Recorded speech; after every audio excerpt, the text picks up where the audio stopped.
বন্ধু বান্ধৱসকল, আজি মই এটা ভিডিঅ' অসমত আহোম ৰজাসকলে যেতিয়া ৰাজত্ব কৰিছিলে সেই সময়ৰ বিষয় লৈ আহিছোঁ।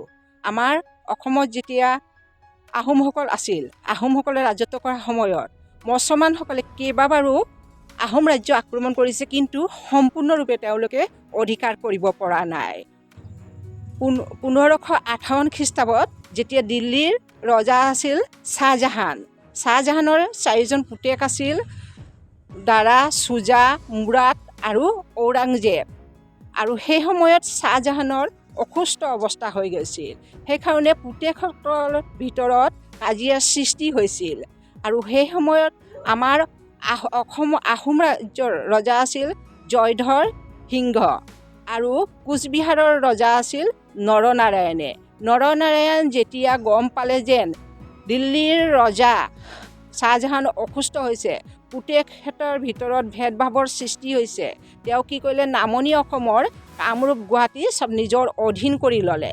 আৰু এই খবৰ যেতিয়া আমাৰ আহোম ৰজা জয়ধ্বৰ সিংহই গম পালে, 1662 চনৰ কথা এয়া, তেতিয়া তেওঁ বিশাল সৈন্য সামন্ত লৈ পেলাই কোচ ৰজা নৰনাৰায়ণৰ সোণকোপ নদীৰ পৰ্যন্ত খেদাই দিলে আৰু নামনি অসমৰ কামৰূপ, গুৱাহাটী এইবোৰ নিজৰ অধীনত আনিলে।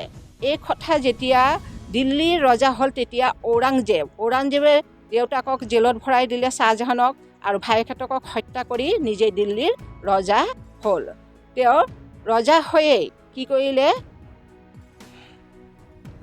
কি কৰিলে আহোম ৰাজ্য আক্ৰমণ কৰিবলৈ কাৰণে ঢাকাৰ সুবেদাৰ মিৰ্জামুলক পঠিয়াই দিলে, এক বিৰাট সৈন্য সামন্ত দি।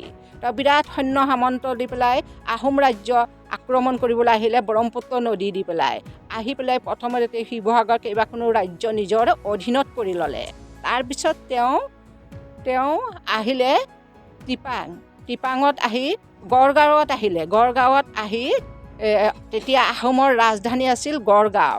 আৰু গড়গাঁৱত আহি খবৰ পঠিয়ালে জয়ধ্বৰ সিংহৰ লগত যুদ্ধ হ'ল।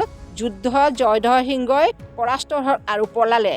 তেতিয়া কি কৰিলে, মিৰ্জামুলে ক'লে সন্ধিৰ কথা, সন্ধিৰ যদি মত মিলে তেনেহ'লে সন্ধি কৰিব বুলি।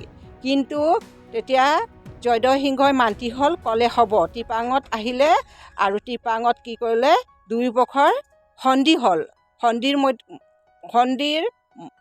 মত হ'ল যে মোগলসকলক, তেতিয়া জয়ধ্বৰ সিংহই মান্তি হ'ল, ক'লে হ'ব। টিপাঙত আহিলে আৰু টিপাঙত কি কৰিলে, দুয়োপক্ষৰ সন্ধি হ'ল। সন্ধিৰ মত হ'ল যে মোগলসকলক আহোমসকলে 20টা হাতী দিব, 20 কেজি হাজাৰ সোণ দিব আৰু 120 কেজি ৰূপা দিব, আৰু তাৰ ভিতৰত দাসী দিব, আৰু তেখেতসকলৰ ডাঙৰীয়া আছিল তেখেতৰ পুত্ৰহঁতক দিব, আৰু কৰ যেতিয়ালৈকে দিব নোৱাৰে, এই বুলি চুক্তি হ'ল। আৰু তেওঁৰ জয়ধ্বৰ সিংহৰ একমাত্ৰ কন্যা ৰমণী গাভৰুকো তেওঁ উপহাৰ স্বৰূপে দিব লাগিব বুলি ক'লে। সেই সময়ত জয়ধ্বৰ সিংহই নিজৰ কন্যা ৰমণী গাভৰুকো উপহাৰ স্বৰূপে দিলে, আৰু এইদৰে চুক্তি পত্ৰ হ'ল। আৰু ৰমণী গাভৰুৰ বয়স আছিলে মাত্ৰ 6 বছৰ। সেই সময়ত খেলা ধূলা কৰাৰ সময় আছিল, কিন্তু তেওঁ দিল্লীত এটা নজনা জাতিৰ লগত গৈ থাকিব লগা হ'ল। দিল্লী লৈ যোৱাৰ পিছত 1663 খ্ৰীষ্টাব্দত 13 জানুৱাৰী দিন তেওঁ ওচৰত উপস্থিত কৰালে, আৰু ৰমণী গাভৰুক কি কৰিলে, তেওঁ মুছলমান ধৰ্মত আৰু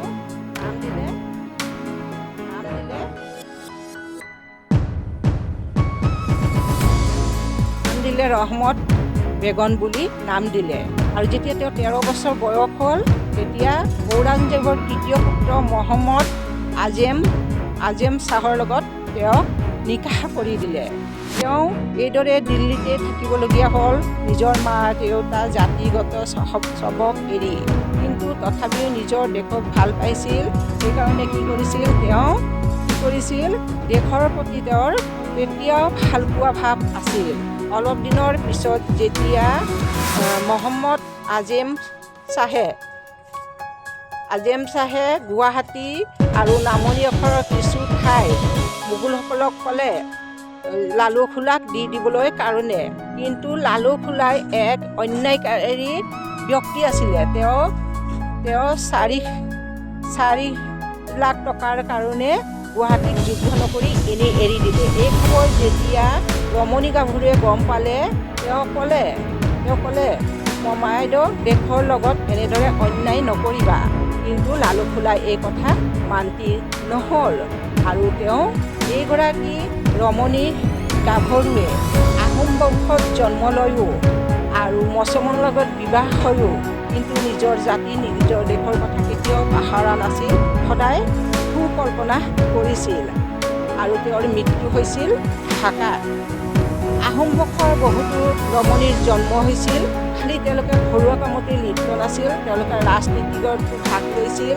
আৰু আমাৰ বুৰঞ্জীত তাৰ সাক্ষী আছে যে মূলা গাভৰুৱে মোগলৰ যিবোৰ সৈনিকৰ লগত যুদ্ধ কৰিছিল, সেনাপতিৰ লগত যুদ্ধ কৰিছিল স্বামীৰ মৃত্যুৰ তাৰমানে বদলা ল'বৰ কাৰণে, আৰু তাৰপিছতে তেওঁ কি কৰিছিল, যুদ্ধত মৃত্যু হৈছিল।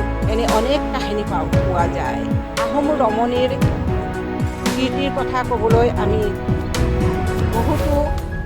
বহুতো এনেকৈ ডাঙৰ ডাঙৰ কাম কৰি গৈছে। অসমৰ বুকুত এনে মহান মহান নাৰীৰ জন্ম হৈছিল আৰু তেওঁলোকে নিজৰ জীৱন দিও অসমক ৰক্ষা কৰি গৈছে। আজিৰ ভিডিঅ' মোৰ ইমানেই।